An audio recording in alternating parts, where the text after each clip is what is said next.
आधार form 2024ची last date 31 तारीख देण्यात आलेली आहे। भरपूर विद्यार्थ्यांचे अर्ज बाकी असेल तर अर्ज कंप्लीट करा आणि ज्यांचे फॉर्ममध्ये छोट्या मोठ्या चुका झाल्या असेल तर त्यांना एडिटचं ऑप्शन कधी येणार अशाबद्दल भरपूर विद्यार्थी विचारत आहे आणि ग्रीव्हियन्समध्ये सुद्धा त्यांनी कंप्लेंट केली पण त्यांना अजूनपर्यंत रिप्लाय मिळालेला नाही आहे। तर ऑफिससोबत चर्चा केल्यानंतर एक अपडेट आलेली आहे की एडिट ऑप्शन उपलब्ध होणार नाही आहे, परंतु एडिट ऑप्शन येणार आहे ते रिव्हर्टमध्ये। म्हणजे तुम्ही भरलेल्या फॉर्ममध्ये जर काही चूक असेल आणि ते जर ऑफिसला मान्य नसेल तर तुमचा फॉर्म रिव्हर्ट येणार। जसे आपले स्कॉलरशिपचे फॉर्म रीअप्लायसाठी वापस येतात त्या प्रकारे म्हणजे आपण रीअप्लाय आलेले फॉर्म परत त्याला एडिट करून सबमिट करू शकणार आहे आणि हे सुरू होणार आहे। अर्ज भरण्याची तारीख संपली की एडिट ऑप्शन उपलब्ध होणार।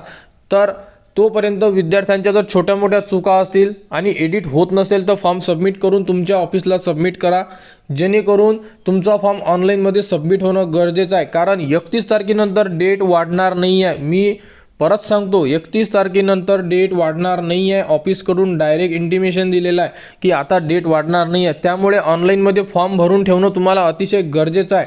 ऑनलाईनमध्ये फॉर्म भरून ठेवा, छोट्या मोठ्या चुका असेल फॉर्म रिव्हर्ट आल्यानंतरही चालेल। फॉर्म रिव्हर्ट आल्यानंतर आपण त्याला एडिट करून परत सबमिट करू शकतो, तो त्रास झाला तर चालेल। परंतु जर तुम्ही ऑनलाईनमध्ये अर्ज भरलाच नाही तर तुम्ही काहीच करू शकणार नाही आहे, कारण संपूर्ण प्रोसेस ऑनलाईन आहे आणि ऑनलाईनमध्ये जर तुम्ही फॉर्म सबमिट केला तरच तुम्ही यासाठी इलिजिबल असणार आहे आणि तेव्हाच तुम्हाला या योजनेचा लाभ मिळणार आहे। जर तुम्ही ऑनलाईनमध्ये फॉर्म सबमिटच केला नाही आहे तर तुम्ही यासाठी इलिजिबल नसणार, म्हणजे तुमचा अर्ज यामध्ये ग्राह्य धरण्यात येणार नाही आहे। हे विद्यार्थ्यांसाठी महत्त्वाची अपडेट होती। तरी ज्यांचे फॉर्म भरायचे बाकी आहे त्यांनी लवकरात लवकर फॉर्म भरावे।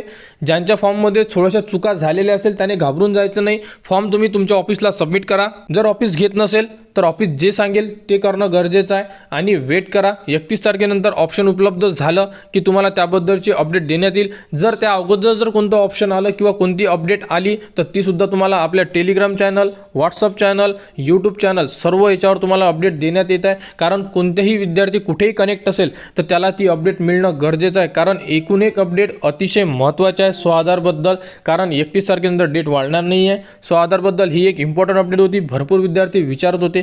यानंतर जेही अपडेट येईल ती तुम्हाला आपल्या यूट्यूब चॅनलवर उपलब्ध करून देण्यात येणार आहे। त्यासाठी आपल्या चॅनलला सबस्क्राईब करा व हा व्हिडिओ इतरांपर्यंत शेअर करा।